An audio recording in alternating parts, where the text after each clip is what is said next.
Olá pessoal, tudo bem com vocês? Guilherme aqui do Movimento Agro, chegando para mais um conteúdo da nossa série sobre planejamento na pecuária de leite. Olha que assunto importante que nós vamos falar aqui hoje. Lembrando que esse é o quarto vídeo da nossa série sobre planejamento. Se você ainda não assistiu os demais, o primeiro, o segundo e o terceiro, eu te recomendo que você assista. É uma série muito interessante, onde a gente está ajudando o produtor Fernando, lá de Ubirajara, São Paulo, a entender um pouco mais da importância do planejamento para a tomada de decisão dele. Será que ao final dessa série sobre planejamento, o Fernando vai decidir produzir leite ou deixar disso? A gente vai descobrir. Então, se você ainda não assistiu os demais episódios, se liga lá no primeiro, vou deixar o card aqui para você assistir, e depois você volta naturalmente para o segundo, para o terceiro e para os demais episódios da nossa série. Antes de nós começarmos, né, vamos falar aqui mais uma vez sobre planejamento, uma série de 6 etapas, de 6 vídeos, 6 episódios. A gente está contando aí com a presença ilustre do nosso parceiro e médico veterinário, o Frederico Garcia Lima. Mas antes da gente poder dar início, de fato, né, a continuação aqui, eu queria te pedir para você se inscrever no canal aí do Movimento Agro, deixar o seu joinha, deixar o seu comentário se você tem alguma dúvida no decorrer da explicação do Fred. Vou deixar também aí na descrição do vídeo as redes sociais do Movimento Agro e também do Frederico, para você poder seguir as redes sociais dele e já se inscrever, curtir lá e gerar algum engajamento. Então, boa noite, Fred, tudo bem? Boa noite, Guilherme. Tudo bem, graças a Deus. Estou animado aqui para poder continuar, né, a gravação.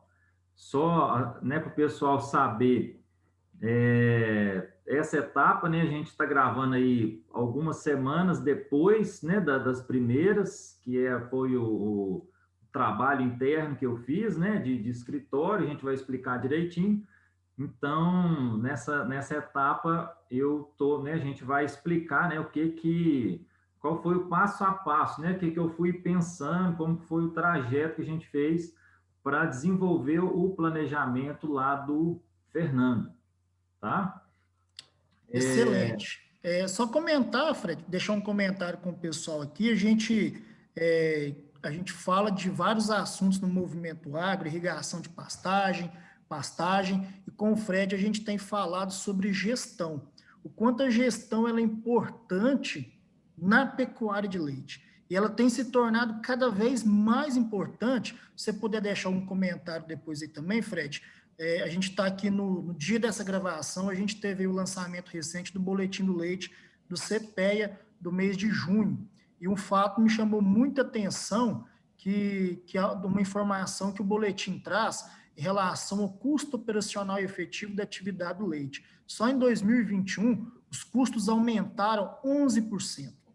E as margens do produtor estão cada vez mais estreitas. Então, a gente sabe da importância de fazer gestão e o produtor precisa entender como que ele pode fazer a gestão no negócio dele, que não é algo complicado, né, Fred? Não, Guilherme. Gestão é ação, né? De todo jeito, de qualquer forma, a pessoa está gerindo o negócio dela, né?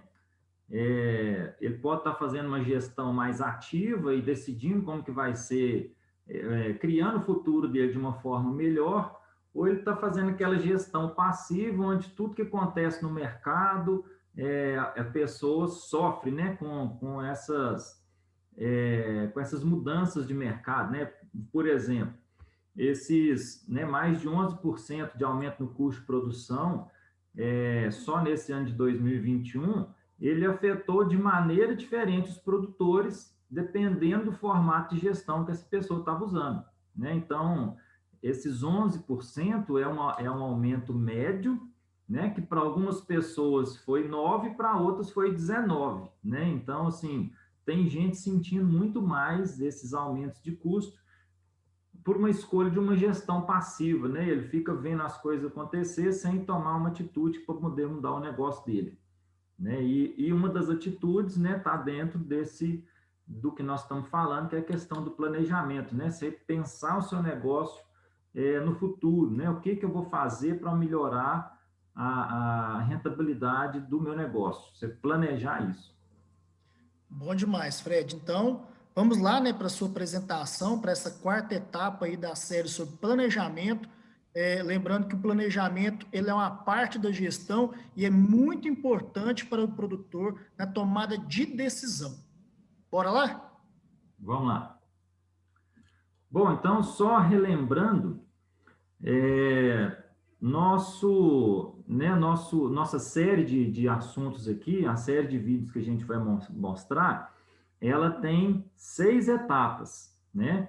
E a gente já mostrou, né? Já fizemos um primeiro vídeo onde a gente falou das características do proprietário, né? No caso aqui, o Fernando, a gente foi conhecer o Fred, Fernando, o que ele só, pensava só, um só um minutinho, por favor. Você já compartilhou sua tela? Opa, vamos lá. Compartilha aí para ficar mais fácil para o pessoal acompanhar, né, tudo que você vai apresentar para nós aqui nessa quarta etapa. Vamos lá. Desculpa a falha técnica aí.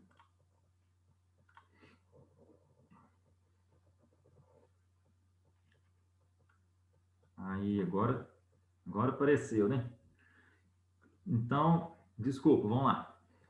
Então, nas 6 etapas, né, que a gente passou, a primeira etapa, a gente falou sobre, né, as características do proprietário, a gente foi conhecer o Fernando, fomos entender, né, qual que era a relação do Fernando com a atividade rural, o que ele esperava do negócio dele, qual o tempo de dedicação que ele ia ter para aquilo, né, tudo que seria importante entender, assim, qual o modelo de planejamento, que tipo de estudo que a gente ia fazer para o Fernando, né? Depois a gente foi conhecer a propriedade. Então, o Fernando tem as ansiedades dele, né? Ele espera alguma coisa da atividade, mas a gente tem que conhecer a propriedade para poder falar para ele o que pode, né? Quais são as características de solo, de clima, disponibilidade de água, localização. Então, isso tudo é importante na hora da gente fazer o planejamento. Depois, a terceira etapa, a gente foi entender exatamente qual que era o objetivo do projeto, né? O que significava produzir leite para o Fernando, o que eles realmente esperavam de retorno com a atividade, tanto que ele imaginava investir, como que ele esperava, quanto tempo, né, de onde viria o dinheiro para ele poder estar investindo na atividade. Então, isso tudo fez parte aí da terceira etapa. Na quarta etapa, que é o que nós vamos falar hoje, a gente chamou aqui de trabalho de escritório, foi um trabalho interno, né, que aí depois de entender as características do proprietário e da propriedade, os objetivos do projeto, aí eu fui sentar e fazer o estudo, tá? Então, nesse vídeo, a gente vai mostrar, eu não vou mostrar aqui planilha, número, nada disso, tá? Eu fiz o máximo esforço possível para conseguir colocar aqui como foi a minha linha de raciocínio para gerar o planejamento do Fernando. O que eu fiz em primeiro lugar, em segundo lugar, e é isso que a gente vai mostrar aqui agora. Ô Fred, só Diga. aproveitando para fazer um comentário aí, pessoal que nos acompanha, lembrando que a propriedade do Fernando, ela tem 2,1 hectares, não é isso? É isso aí. Esse é um desafio extra aí do projeto, né? Que é fazer uma atividade de leite rentável numa área de 2,1 hectares. Lembrando que 2,1 é a fazenda, né, toda, né? Inclusive com áreas com APP, que não tem como a gente utilizar. Nós vamos ter que tirar dessa área para poder fazer as instalações, né? Curral, ordenha, os piquetes vão ser feitos dentro dessa área. Então, assim, 2,1 hectares de área total, tá? Então, vamos lá. Como é que foi o trabalho de escritório?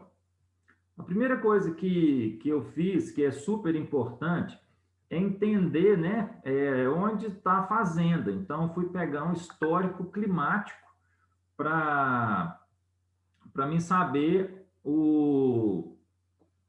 quanto, né, o índice pluviométrico da região, né, a gente tem aí na internet, a gente consegue o histórico, né, tem um site que tem um histórico aí de 30 anos de acompanhamento, para a gente ver na média, né, qual que é o índice pluviométrico, tanto que chove naquela região, a distribuição dessa chuva e temperaturas máxima e mínima, né, porque a gente trabalhando com produção de gramíneas e de outras forragens, né, de modo geral, a gente precisa entender a relação entre as mínimas climáticas, qual que são as temperaturas mínimas, em qual época do ano que essa temperatura vai chegar, para a gente poder fazer uma previsão até de escolha de forrageiro que vai ser colocado na área, tá?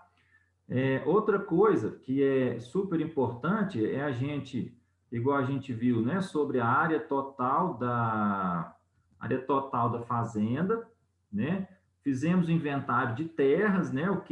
Quantos hectares que teria, né, para cada para piquete, quantos metros eu vou separar para ordenha, isso tudo. Área útil de pastejo, né, que tem uma diferença entre a área de pasto total e a área útil. Por exemplo, se eu tenho uma área de pasto e que tem uma árvore, né, lá no meio, vamos pensar uma árvore fácil a gente imaginar, que tem um pé de manga lá no meio do pasto. Debaixo do pé de manga não tem pasto. Então, aquela área da sombra do pé de manga, ela é uma área não útil do pasto, né? Ela não conta como área útil.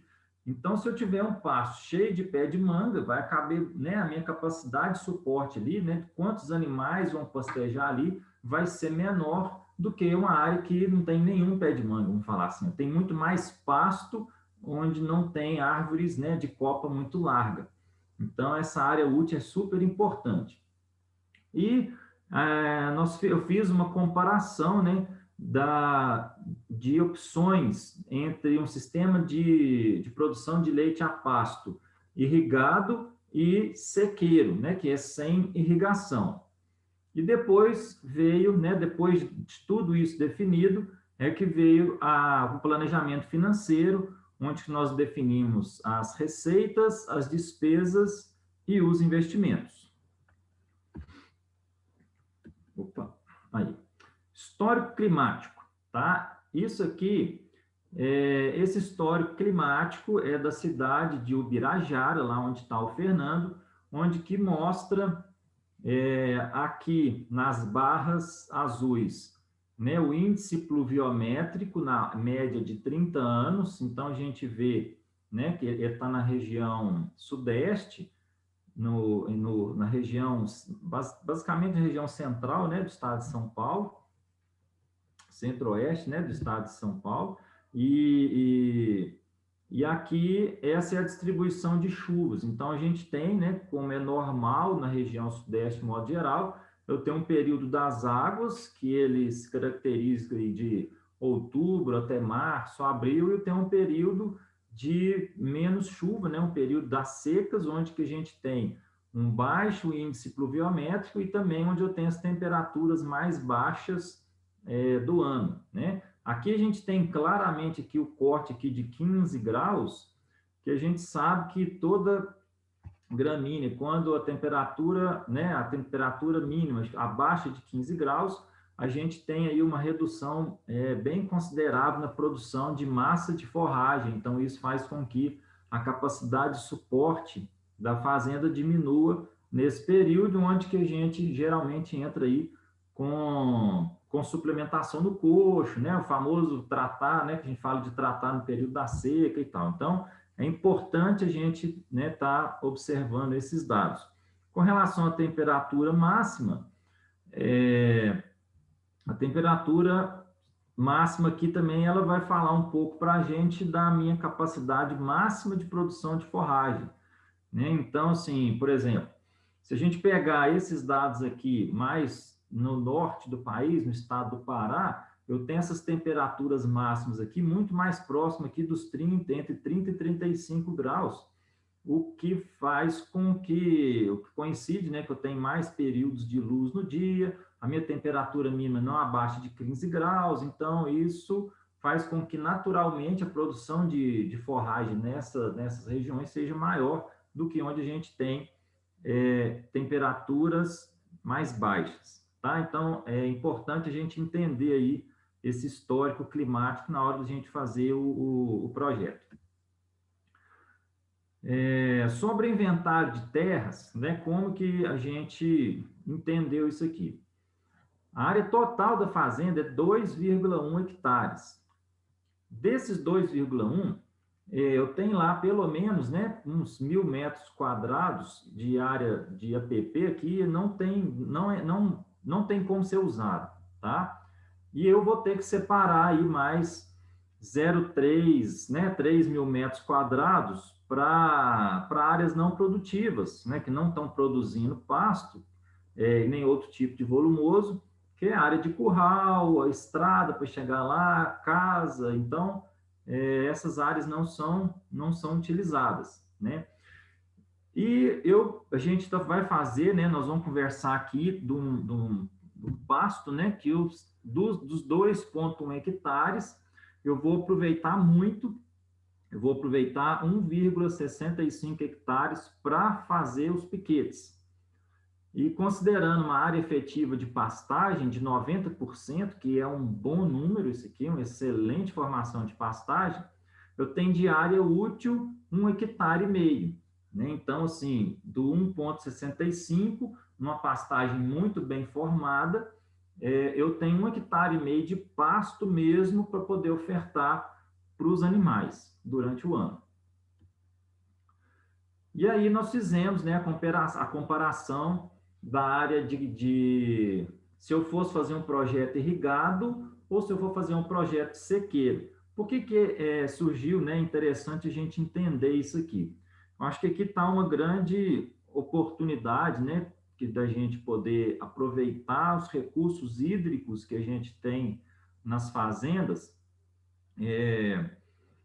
porque na opção de sequeiro, onde eu não tenho irrigação, assim que parou de chover, né, eu tenho que colocar comida no coxo, né, e eu ainda tenho, muitas vezes, eu tenho já um fotoperíodo adequado, temperatura boa para poder estar produzindo pasto, mas como não está chovendo, eu continuo, né, com os animais no coxo. E a comida colocada no coxo, seja ela qual for, capim, cana, silagem de milho, ela sempre vai ser uma massa de forragem, ela sempre vai ser uma forragem mais cara do que deixar a vaca colher, né, a comida dela lá no pasto, tá? Então, aí a gente comparou isso aqui para ver até como que, nós vamos ver agora, como que a fazenda fica muito mais produtiva, né, se eu contenho um sistema irrigado na fazenda.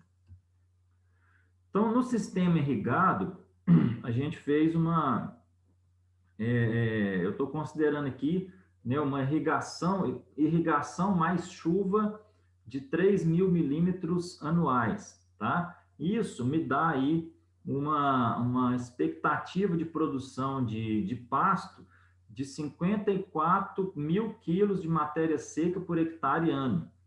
Essa conta, né, é uma conta que existe, se você tem, da onde saiu esse número, né? É interessante a gente saber isso.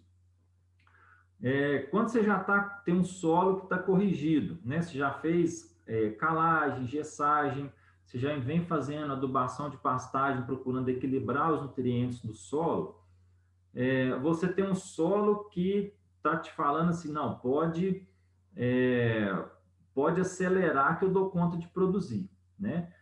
E aí, quando a gente está com o solo nesse ponto, a gente programa as adubações de cobertura, né, com ureia, com potássio, uma reposição de fósforo anual, e existe uma relação de, para cada milímetro de chuva, a produção de 18 quilos de matéria seca por hectare ano. Tá? Então, é por daí que sai esse cálculo.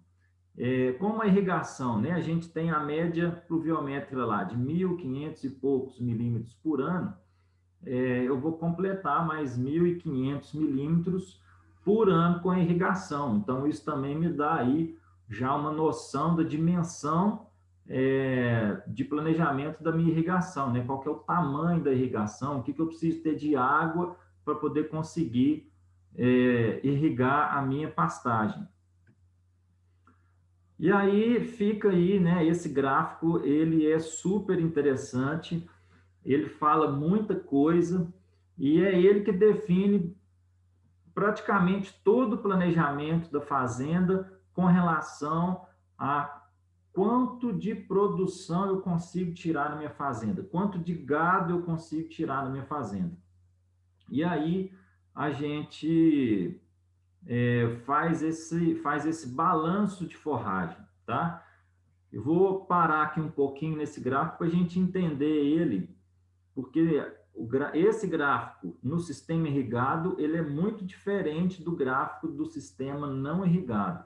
Deixa eu ver se eu consigo pegar um ponteiro aqui para ficar mais... Aí, ficou legal.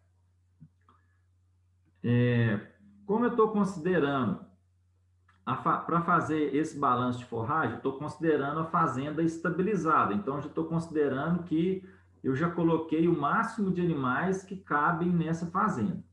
Como os animais não vão sair de lá, a primeira coisa que eu tenho é a demanda de forragem. Então, se eu tenho a mesma quantidade de vacas dentro daquela fazenda durante todo o ano, essas vacas vão consumir uma quantidade fixa de volumoso. Tá? Então, eu tenho uma demanda de forragem que está aqui representada por essa linha marrom. Segundo ponto, quanto de forragem que tem que ficar no pasto? Isso também é muito interessante da gente lembrar, que é o seguinte, sempre, né, no caso de pastagem, sempre fica o resíduo para trás, né? A gente nunca come o pasto todo até no chão, né? Então, faz parte do manejo de pastagem eu ter aí um resíduo de pasto para a planta, né? Para manter a planta viva. E aí, de modo geral, tá? Para você ter um pasto sadio que vai conseguir te dar uma produção boa, a gente precisa manter aí em torno de 2 toneladas de matéria seca, né? 2.000 quilos de matéria seca de pasto por hectare de resíduo. Ou seja, isso não vai ser consumido, isso está lá para a saúde da planta, para que o pasto tenha capacidade ótima de produção de forragem. Então, essa é outra linha fixa, tá certo? Na linha azul, a gente tem aqui a taxa de acúmulo de forragem, que é o quê? O quanto de forragem que vai ser produzida mês a mês. Nos meses aqui mais quentes, olha só, aqui eu estou fazendo uma conta aqui de novembro, dezembro, janeiro, fevereiro, março. Depois aqui, ó, setembro, outubro. Nesses meses, essa taxa, ela vamos falar assim, ela é linear, porque eu tenho luz e calor suficiente para que a planta produza o máximo possível. A única variável aqui é a água. E a água, se não chover, eu irrigo, né? Então, eu consigo também ter controle sobre a quantidade de água no meu ambiente. Por isso que eu consigo ficar com essa produção de forragem linear. E por que a partir aqui de abril, maio, junho, a minha taxa de acúmulo de forragem diminui? Porque mesmo que eu tenha água, eu tenho uma limitação de clima, uma limitação de temperatura e quantidade de luz que não permite que a planta produza o máximo. Então, mesmo eu irrigando, eu tenho uma queda na produção do pasto. E aí, isso é compensado por essa linha amarela aqui, que está representando o trato no coxo, né? Então, assim, se eu tenho uma demanda de forragem, eu preciso manter um mínimo de resíduo no pastejo, e eu tenho uma produção de pasto, e a produção de pasto diminui, eu preciso compensar isso, né? Porque meus animais precisam continuar se alimentando. Então, eu vou colocar trato no coxo, que está representado aqui por essa linha amarela. O resultado, né, dessas combinações de mínimo de resíduo de pastejo, demanda de forragem, produção de forragem e trato no coxo, vão me dar o balanço de forragem, que é essa área verde. Então, qual que é o equilíbrio que a gente busca aqui entre o que produz de pasto e o que eu coloco de trato no coxo? É nunca deixar que esse balanço de forragem fique menor, né, do que essa linha vermelha aqui. Então, quando eu olho isso aqui, esse gráfico está me contando que com essas estratégias de irrigação e de suplementação no coxo, eu estou conseguindo manter os meus animais alimentados, a quantidade de animais que eu estou propondo para esse sistema está equilibrada, tá certo? Então, né, esse é a ideia desse gráfico. Ele dá uma ideia muito boa, assim, a quantidade de vaca que eu vou colocar na minha fazenda vai caber? Para caber, quanto que eu vou ter que produzir de volumoso suplementar? Tá? Então, é isso que esse gráfico me conta. Então, vamos para os números.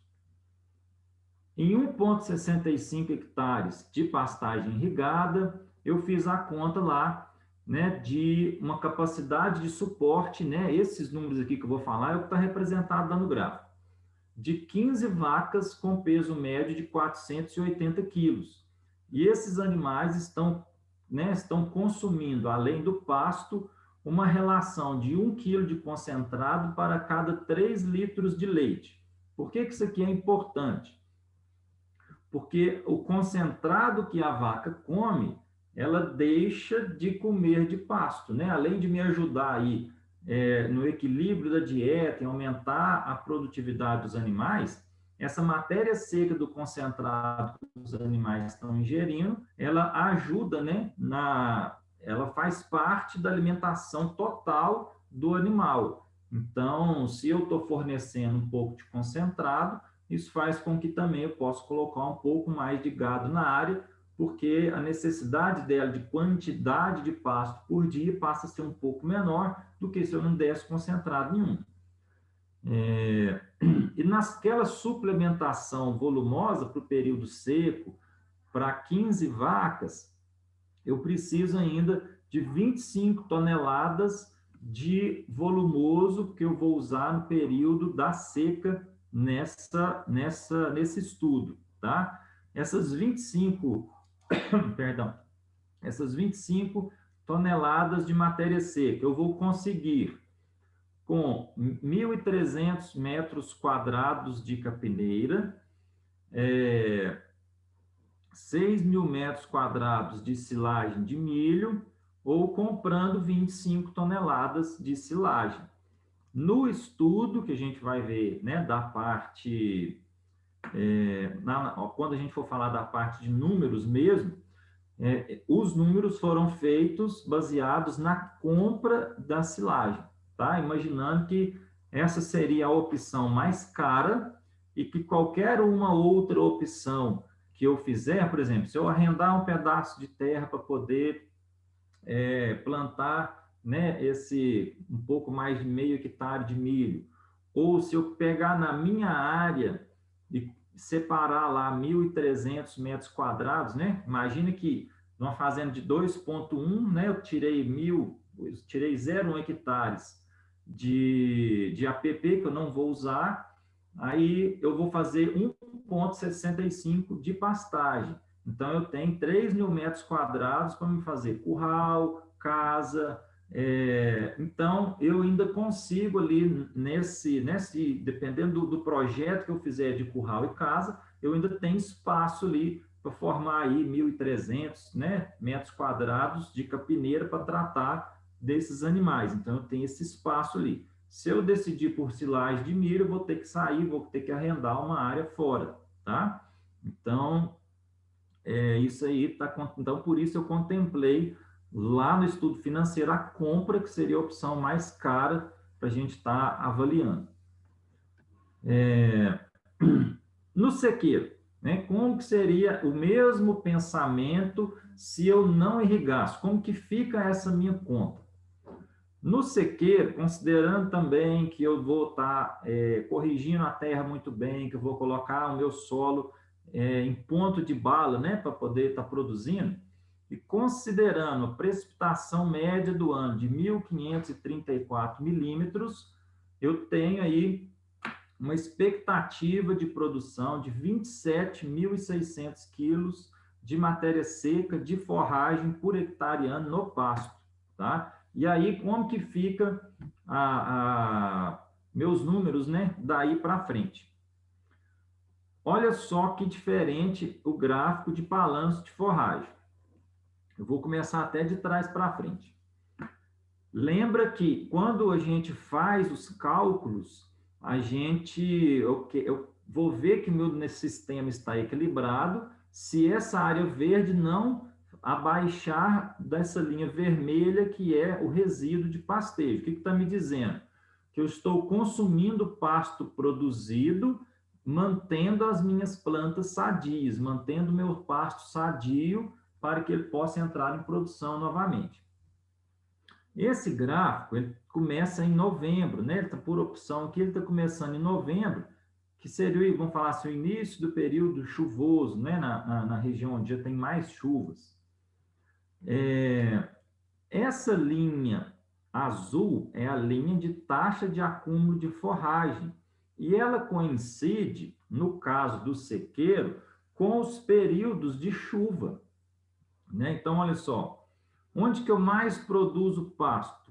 Nos meses que tem chuva. Então, novembro, dezembro, janeiro, fevereiro, março já começa a cair. Quando é abril, além da baixa precipitação, eu ainda tenho a questão da temperatura e luminosidade. Então, eu tenho a minha produção de forragem, ela praticamente se anula. E depois, mesmo que a partir de agosto, setembro, já começa o clima a esquentar um pouco e ter mais luz, como ainda não choveu, né, eu só vou ver realmente uma mudança na produção de pastagem a partir do mês de outubro, tá? Isso pegando os dados pluviométricos. Então, a curva de produção de pasto coincide com o quanto que chove cada mês, tá certo? Se chove, se tem menos pasto produzindo, por quê? Eu dependo da chuva, assim, exclusivamente para estar produzindo esse pasto, eu preciso suplementar esses animais por mais tempo, né? Então, como que fica, né, o meu balanço entre animais, pasto, e o que eu vou precisar de forragem extra, né, de volumoso para me tratar no período seco, nesse período aqui que chove menos. Como que fica isso? Para a gente entender, né, para ficar melhor o raciocínio, eu fiz a mesma coisa. Ó, se minha fazenda irrigada cabe 15 vacas, né, em produção, eu vou continuar com 15 vacas. Como é que fica minhas contas? Então, as mesmas 1,65 hectares de área de pastagem, eu com 15 vacas de peso médio de 480 quilos, fornecendo 1 quilo de concentrado para cada 3 litros de leite na média. Para o período seco, eu preciso de 90 toneladas de volumoso para ser fornecido no coxo. Na opção da irrigação, seria 25 toneladas. Para produzir essas 90 toneladas de volumoso, eu precisei de praticamente meio hectare de capineira, ou eu ia precisar, isso aqui é uma coincidência, né? Da área total da fazenda para plantar milho para silagem, para tratar dos animais no período da seca. Então, assim, se a minha opção fosse plantar silo, minha fazenda, né, para caber as mesmas 15 vacas, tinha que ter o dobro de área para me poder produzir, né, o alimento da seca para esses animais, tá certo? E no estudo, né, a gente vai ver na parte financeira, eu usei essa opção aqui de comprar a silagem fora para a gente entender a diferença dos dois sistemas, tá? Então, a partir, né, dessa parte que eu entendi como a fazenda iria funcionar, né, essa que foi a parte aqui do método, né, de como que eu comecei o planejamento. Primeiro eu precisava entender a fazenda, entender qual que seria a capacidade de suporte, quanto de gado cabe na minha fazenda, o que eu posso esperar da minha fazenda quando eu conseguir colocar ela produzindo o máximo que ela pode produzir, né? Então, eu entendi isso primeiro. Depois que eu entendi que a minha fazenda, né, que eu vou poder pensar em 15 vacas em lactação, que eu vou ter um sistema de irrigação ou não, dependendo da opção aí, né, que no caso o Fernando vai fazer, como que eu tenho que adubar, quanto de volumoso que eu tenho que produzir extra para aquele período do ano que o pasto produz menos. Depois de entender essa parte que a gente, vamos falar assim, do funcionamento da fazenda, aí nós partimos para o planejamento financeiro em si. No planejamento financeiro, se eu tenho lá, eu já sei quantas vacas em lactação em média posso ter, né? Cabe na minha fazenda no ano. Para aqueles animais sendo tratados naquele formato, então eu consigo fazer uma previsão, né? Uma vaca de 480 quilos no sistema de pastejo, numa área desse tamanho, se eu posso trabalhar com animais de uma genética, pode me dar aí uma média de 16, 18, 20, 22 litros, né? E são números que são possíveis de ser alcançados. Então, eu sei quantas vacas. Se eu sei a média de produção, eu já sei quanto de leite eu vou produzir naquela fazenda. A partir daí, eu já consigo, né, com uma expectativa aí de recebimento do preço do leite, eu já tenho uma expectativa de quanto eu vou receber, né, qual que vai ser a minha renda com a venda de leite. Toda fazenda de leite, ela tem as vacas pares, então tem fêmeas que para vender, eu tenho machos para vender, eu tenho vacas de descarte que são vendidas, então também tenho a renda de venda de animais, né? Então, na atividade de leite, a gente tem essas duas rendas principais. Aí, então, ótimo, pensei na receita. E as despesas? Quais são as despesas que eu tenho numa fazenda de leite? Né? Então, aquela receita, né, eu vou usar para pagar todas essas despesas operacionais e ter o meu lucro. Né? Então, eu vou pagar mão de obra, eu vou pagar adubação de pastagem, se eu vou comprar volumoso ou não, isso, o concentrado das vacas, mineral, medicamento, hormônio, gasto com ordenha, com a qualidade do leite, energia, combustível, a parte administrativa, né, hoje, no telefone, internet, a parte de inseminação, assistência, manutenções, e no caso da irrigação, eu gosto de deixar separado aqui para a gente entender, né, eu tenho tanta energia elétrica que é do curral, do tanque, da casa, e eu tenho uma energia que ela é a mais, né, com o gasto da irrigação. Acho interessante a gente entender isso aqui separado para a gente, né, ter o real dimensão e do custo da irrigação. Então, né, essas são as principais despesas que a gente tem aí, né, de desembolsos na produção de leite. Como que eu fiz, né, no caso aqui do planejamento do Fernando, né? O Fernando, está começando uma fazenda do zero, né? Ele vai construir tudo, ele não tem um histórico de custos, né? Ele não tem ele não tem um histórico assim de quanto que ele já gasta com mineral, quanto que ele já gasta com medicamento, que a gente poderia usar esse perfil de custos dele para fazer um planejamento. Como ele não tem isso, né? Eu peguei um custo médio, né, das fazendas que a gente trabalha, dos números que a gente tem em mãos, quais são custos médios de cada, né, qual que é o gasto médio por litro de leite de cada item desse. Então, a gente usa uma experiência, né, de outros que a gente tem para poder fazer uma projeção de custos para fazer esse planejamento, tá? Então, essas são as despesas.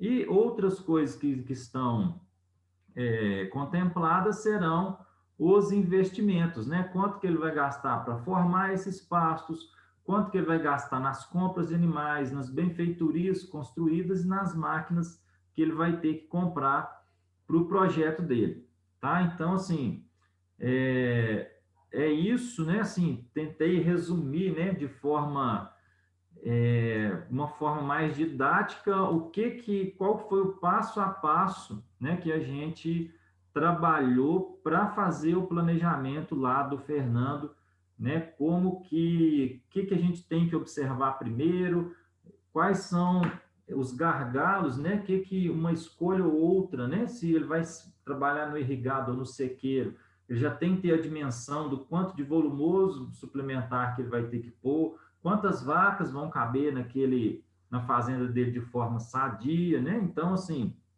isso é muito importante. Depois, a parte de previsão de receitas e despesas, depois que já tem montado essa evolução do rebanho, aí é uma coisa que aí é só conta mesmo, né? É só pegar tantas vacas, preço de leite, vezes a média de produção, quanto que eu já tenho previsão de receita, e baseado nisso, eu já tenho lá a minha previsão de despesas, né? Que se você já tem na fazenda um histórico de custos, a gente usa o seu perfil de custos para fazer o planejamento. No caso do Fernando, né, totalmente novo, a gente vai usar uma experiência aí que a gente tem de números que são alcançáveis, né? A gente não desenha aqui nada que não seja possível de ser alcançado. A gente trabalha muito com o pé no chão para poder fazer esse desenho aí de quanto que ele pode ter uma expectativa de rentabilidade aí do negócio dele. Guilherme, está com você. Fred, bom demais. Deixa eu só fazer uma pergunta aqui para você. Não sei se você pode até ter comentado isso aí já, né? E importante também recapitular aí para o pessoal, né? A gente está aqui na nossa quarta etapa da série do planejamento, tá certo? Essa série que hoje ela está apresentando o que foi feito no trabalho de escritório, nessa quarta etapa. Lembrando que nós tivemos 3 etapas anteriores, e se você não assistiu, eu te recomendo para você assistir. Vou deixar o card do primeiro vídeo, segue lá, o primeiro, o segundo, o terceiro, depois da continuidade no conteúdo. A pergunta é, Fred, o Fernando te passou a análise de solo dessa propriedade, né? Até mesmo para você fazer todos os cálculos que você apresentou, né? Passou. Legal você lembrar isso, porque a gente tinha pedido, né, lá nos primeiros, na segunda etapa, né, quando a gente falou de características da propriedade, Exato. eu tinha encomendado para o Fernando uma análise de solo, porque a gente sabe, assim, terra a gente não corrige do dia para a noite, né? Nem que eu tenha todo o dinheiro do mundo para colocar todo o adubo que for necessário de uma vez, isso não acontece em um ano, né? Então, dependendo da análise de solo e de qual vai ser a correção que vai ser feita nesse solo, a gente cria uma expectativa aí de lotação, né? E aí é importante lembrar que aquele gráfico que eu mostrei é da lotação cheia, né? Vamos falar depois do solo corrigido, qual que é a expectativa de produção. Quando a gente for falar na próxima etapa do planejamento financeiro, aí nós vamos mostrar direitinho que a gente não começou com 15 vacas, né? A gente começou com um número menor, corrigiu, evoluiu, comprou mais umas vacas no outro ano, evoluiu mais um pouco, comprou mais umas vacas. Então, assim, até chegar na lotação total. E só, né, de detalhe aqui, que até a análise de solo chegar, eu estava trabalhando, e quando a análise de solo chegou, eu atrasei em pelo menos um ano, né, a capacidade máxima da fazenda por causa das correções que vão ser necessárias ser feitas lá no solo. Então, é muito importante isso para a gente não gerar uma falsa expectativa, né? Não tem jeito de padronizar, né? Vai ter lugares que com 2 anos eu chego lá na capacidade máxima. Tem ocasiões que eu vou gastar 3, 4 anos, dependendo da correção que tiver que ser feita nessa terra. É importante se reforçar isso, Fred, porque a gente mostra cada vez mais a importância do planejamento. O planejamento, no caso aqui do Fernando, que tem vontade de produzir leite. Que o planejamento é importante em todas as etapas né, da pecuária. Se você pensar em, por exemplo, em pastagem, a gente mostra, por exemplo, vários vídeos aí no canal sobre áreas de pastejo rotacionado com lotação alta, e essa lotação alta ela não aconteceu no primeiro ano que o produtor começou a rotacionar. Né? Ali tem todo um trabalho que foi feito antes de fertilidade de solo, né? Do produtor entender e aprender a manejar a pastagem. Isso aí tem uma importância muito grande para ele atingir o resultado, né? O resultado ótimo do pastejo. Uhum. Você comenta aí que recebeu a análise de solo e quando você foi fazer os cálculos, você teve um atraso de pelo menos um ano no ideal daquilo que você estava planejando, né? É isso aí. Então, é importante, né? Ontem, eu ainda estava comentando com um colega, a gente que trabalha na pecuária de leite, a gente tem que ser agricultor, né? A gente tem que pensar no solo, tem que cuidar bem do solo, que o solo é a base da minha rentabilidade, né? Se o solo vai bem, tudo que eu colocar ali vai produzir bem, né? Uma terra bem corrigida, um pasto que está adubado e produzindo muito, com certeza eu vou ter inclusive uma média de leite maior com a mesma vaca do que se ela tivesse numa situação onde que o solo não é corrigido, onde que tem um pasto que nunca foi calcareado, que nunca teve uma correção com adubação. Então, o reflexo, né, uma parte boa aí da rentabilidade que a gente vai ter em qualquer sistema vai ser dependente da fertilidade do solo que a gente está trabalhando. Bom demais. Então é isso aí, pessoal. Nós chegamos aí ao finalzinho agora da nossa quarta etapa de uma série de 6 vídeos que a gente está aqui falando sobre planejamento. Fred, para finalizar, no próximo vídeo a gente já sabe se vai ser possível, se vai ser rentável produzir leite em 2,1 hectares? Já. No Resposta? próximo, no próximo vídeo, né, a gente já vai mostrar, eu já traz o Fernando, né, esse vídeo a gente fez, estamos fazendo hoje sem o Fernando, porque era só para mostrar, né, o passo a passo, mas no próximo vídeo a gente já vai mostrar para o Fernando qual que é a expectativa de renda, qual o tamanho dos investimentos, né, o que ele pode esperar aí de rentabilidade do negócio dele de 2,1 hectares. Então, o próximo vídeo a gente já vai mostrar os números. Então, bom demais, pessoal, para todos que nos acompanharam. Se você tem alguma dúvida, deixa aí nos comentários, a gente responde para vocês, tá bom? Se você chegou aqui, né, chegou até no final conosco e ainda não é um inscrito no Movimento Agro, se inscreve aí, deixa seu joinha, tem as redes sociais na descrição do vídeo, inclusive as redes sociais do Frederico, tá bom? Então vai lá, curte, segue e passa a nos acompanhar aí. E se liga no próximo vídeo da nossa série aí, que a gente está avançando cada vez mais para a gente mostrar para vocês a importância do planejamento na pecuária de leite. E fazer gestão é obrigação de todos os produtores. Tem que fazer gestão para a gente ter uma rentabilidade cada vez melhor. É isso aí, Fred. É isso aí, Guilherme. Beleza. Cada vez mais, né, a gente vê que as fazendas que estão ativas aí na gestão, fazendo sua gestão, tomando suas escolhas, são as fazendas que estão aí continuando no mercado com uma previsão de perpetuar aí na atividade por muito tempo. Então, fazer gestão hoje faz, né, mais do que nunca, faz muita diferença aí para quem está na atividade de leite. É isso aí, então, pessoal. Um abraço para vocês. Continuem ligados aí no Movimento Agro e se liga no próximo vídeo aí que vai ser a 5ª etapa dessa série de planejamento. Tá bom? Um abraço a todos. Muito obrigado, Fred. Valeu, Guilherme. Um abraço a todo mundo.